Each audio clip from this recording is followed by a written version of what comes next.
Hello, lady in germs. Welcome. How are you? I don't care. We're just gonna jump straight into things. Life and dignity of the human person. This one is big. This is big.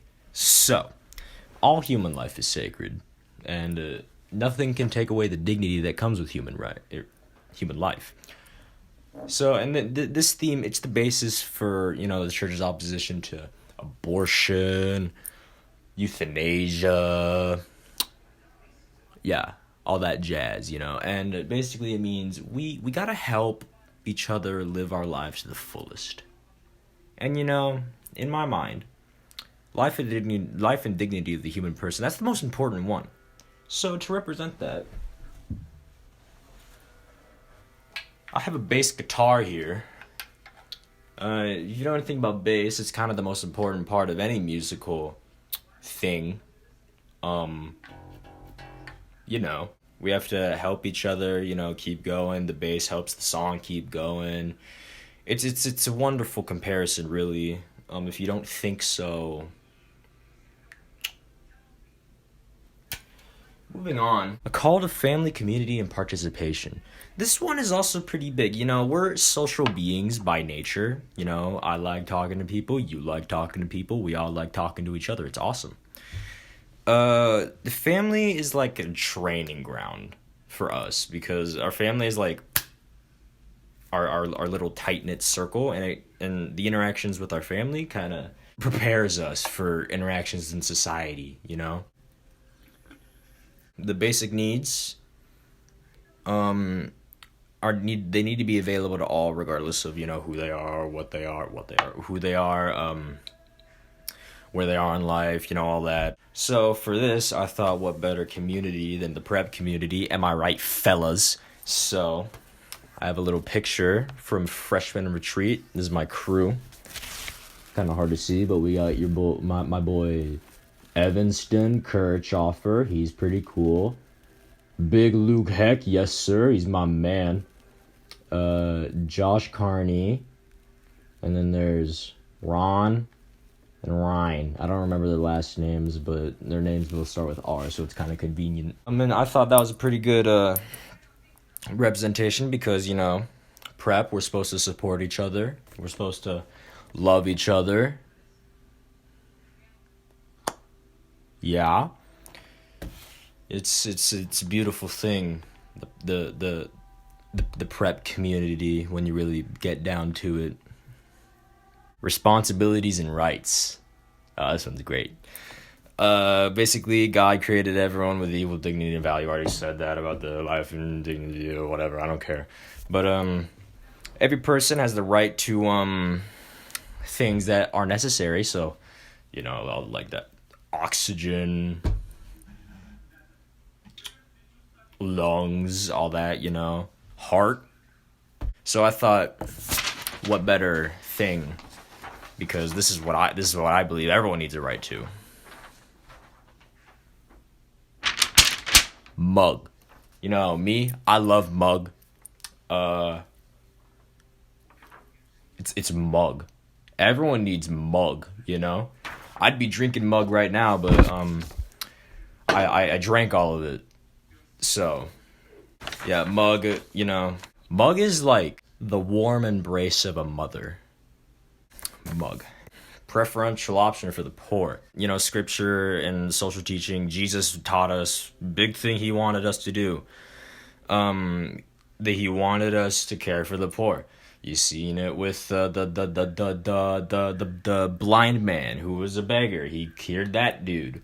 You seen it in the story with Lazarus and the rich man. Lazarus was poor, he died, went to heaven. Rich man was rich, he died, went to hell. And, it's a big thing. I thought a pretty good representation of that. A blanket. This is my favorite blanket. Sleep with it nightly. It's pretty awesome.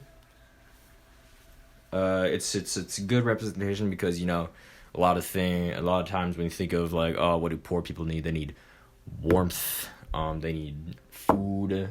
They need shelter, and they need blankets. Because blankets give them warmth.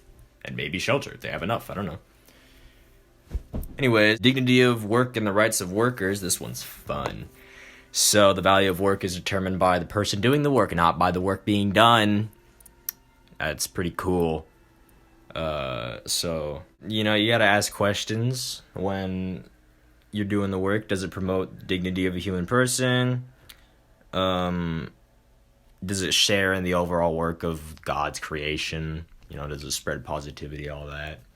So I thought pretty good representation of that. A construction worker's vest. I mean, the people who wear these vests do some of the most important work in our society.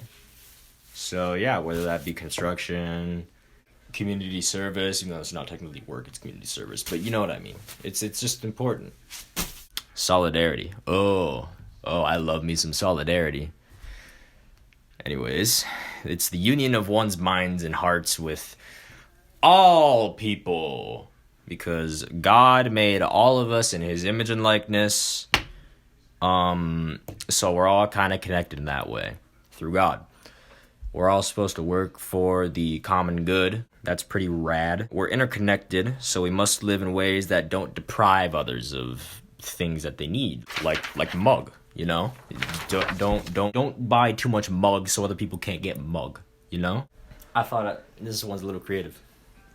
What better solidarity is there than an outfit? So, basically, you know, this shirt. I love this shirt. Take a good look at that. Love this shirt. Had this shirt for months. Love it to death. It's my favorite shirt. And it's pretty good by itself. But when you throw in, newcomer approaching, throw in these, you combine them. Color theory. That's pretty good. Fashion, it's just trying to combine things together. Everything's got to be a one moving machine, you know? And when you deprive something from fashion, right? Let's say you deprive color theory. There's no color theory. It's not going to look good. This jacket, you get a better look at that. You put this jacket, you know, with this shirt, those don't go together. Are you kidding me? You're out of your mind. So that wouldn't work at all. You're depriving it of color theory. All right, so for our last one, we got care for God's creation.